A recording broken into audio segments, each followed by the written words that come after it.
welcome. This is for the teachers, and it matters not if you're a teacher of yoga, meditation, wellness, wholeness, oils, anything. This will be a compilation of many notes that I have made for myself over time, specifically for this mentorship. I've been waiting so long to offer it. Each point is a sort of distillation of a lot of teaching and a lot of experience. So take it, expand it, and run with it. The first point I want to make is if you are expanding your reach in any way, virtually or not, you must go deeper inside.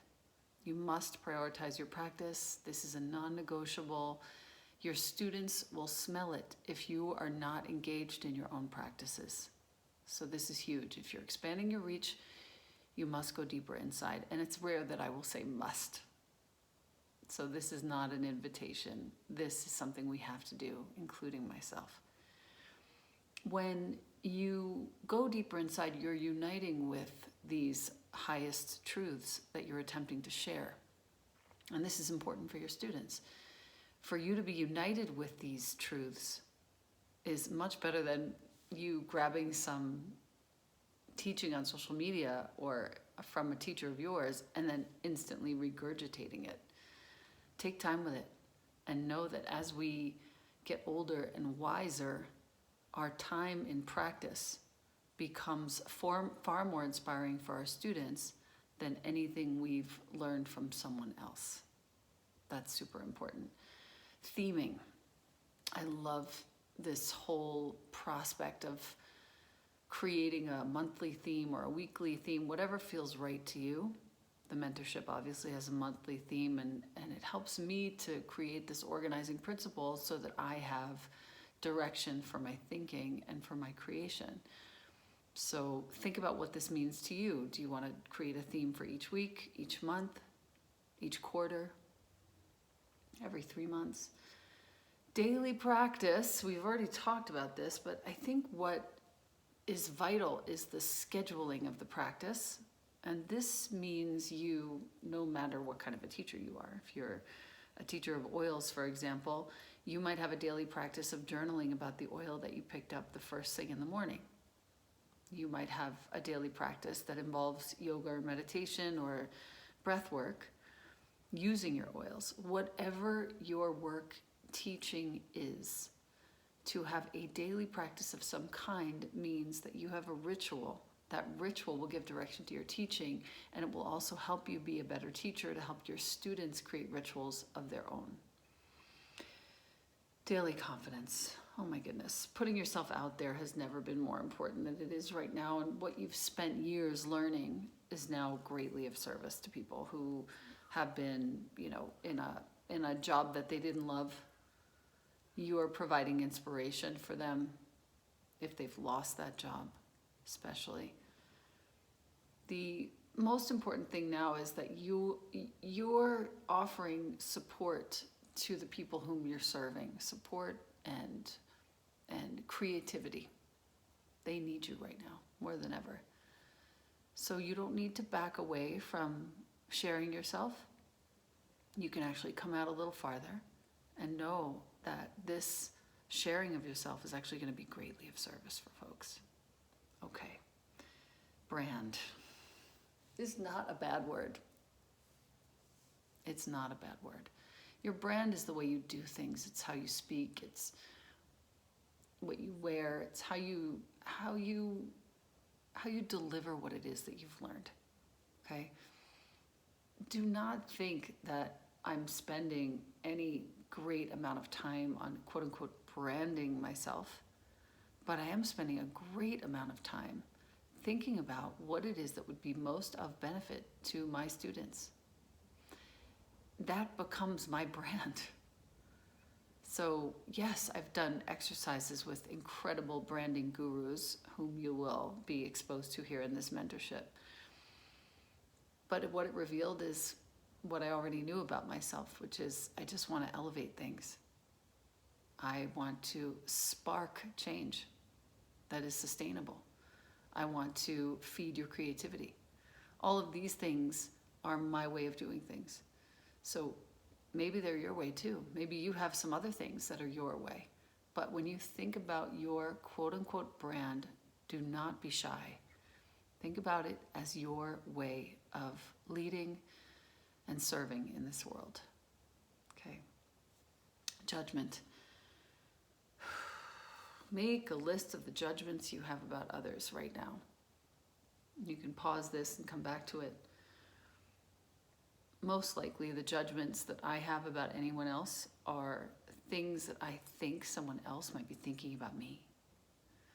And when you look at some comments from the leadership in the US about how everyone is coming after the US and everyone wants to hurt the US, it's like, no, actually, nobody wants to hurt the US, but you're thinking about hurting everyone and you're feeling hurt by everyone, so you're thinking that everyone wants to hurt you.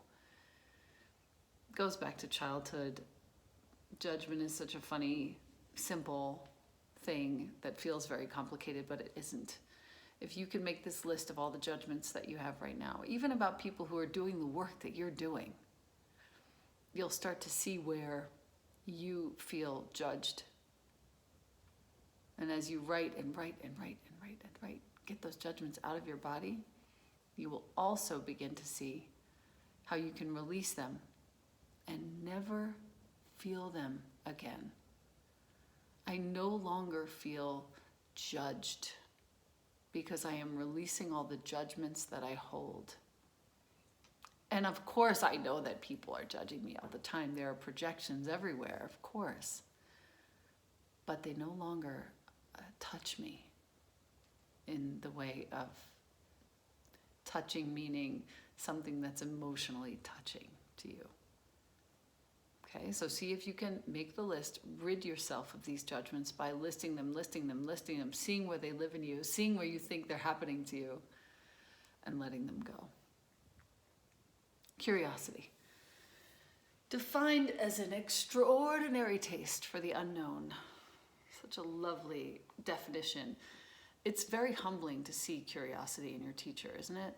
Don't think about me for a second. Think about another teacher that you know of who's very, very curious. It's so lovely. Studentship. Please stay curious. No matter what you learn, no matter what you seem to know, no matter what you feel like you've really refined now, stay curious. There is nothing more beautiful in a teacher of mine than sheer curiosity. And it's joy. When you see somebody in a curious state, they're just so joyful. You know, there's a taste for the unknown. There's a willingness to go into the unknown. So keep that for yourself. Curiosity, admiration, and gratitude go hand in hand. That's the next note that I made for us. Curiosity, admiration, and gratitude go hand in hand. So lovely. Think about those three together. You could even write up those three and see, you know, what is your definition of each and how do you bring each to your work? How much to share? It's a great one. I try not to make the experience too much about me unless I'm using myself as an example to make you more comfortable. When you teach, the experience is about the student finding the answers in themselves. So make it about them. For a long time I got reprimanded for having my students close their eyes first thing in a yoga class, but really, why wouldn't they? I don't want them looking at me, I want them looking within. The second point I want to make, the more impersonal the teaching, the more universal, the more personal it can become. Okay, so for example, stay curious. For example, list your judgments. These are, you know, pretty universal instructions, but as you break them down and practice them within yourself, you start to see that actually they're very, very personal indeed. I have a list of judgments that are very different from yours. You have a list of ways that you're curious that are different from mine. To help folks feel cared for, and to help them feel like the experience really is about them and not about you. See how universal you can make your teaching, but then find ways to make it personal so that they can feel. It's sort of like a good poem. A good poem is super universal, but then it feels like it's speaking from your heart somehow. Yet I also feel the same way about this poem. So this line between making it universal and making it personal is one to play and explore. Caring about the experience of the folks with whom you're working is paramount to everything else. You really are giving them an experience of themselves, as I said. So I personally try to say as little as possible when I'm in teaching mode, outside of here, of course. In yoga, for example, I try not to fill every space. I try to leave a lot of empty pockets of time where I'm just instructing people to breathe and listen and see, feel. Lastly, meditation is crucial. I'm not demanding that you meditate. I know it's hard at first, I really do, and I honor that. It took me many years.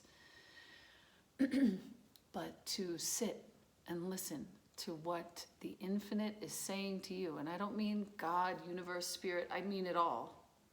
I don't mean anything in particular, I mean all of it. To sit and listen to what that force is speaking through you is to grow your capacities, your creativity, and ultimately, weirdly, your business. Meditation has helped me to create so many different avenues of communication and creativity than I would have without that time sitting. It's nothing special. You can just sit and watch your breathing for 5 minutes, 10 minutes, 20 minutes.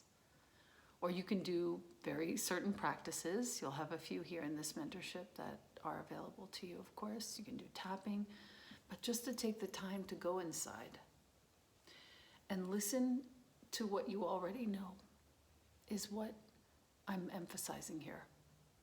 Yogi Bhajan said that prayers, when you're 1 point, okay, you are 1 point.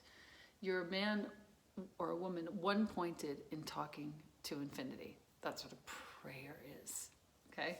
But when you're meditating, you're clear and open, and infinity can talk to you. And I always remember this every day when I sit down. I'm just listening. And I get so many good ideas very often, secretly. I have a little pad and a paper next to my little meditation seat because sometimes I'll think of things. I want to write them down so that they don't take up my whole time. So you can do that too. I hope this was helpful. It's my pleasure to bring you all these points that I've collected over time.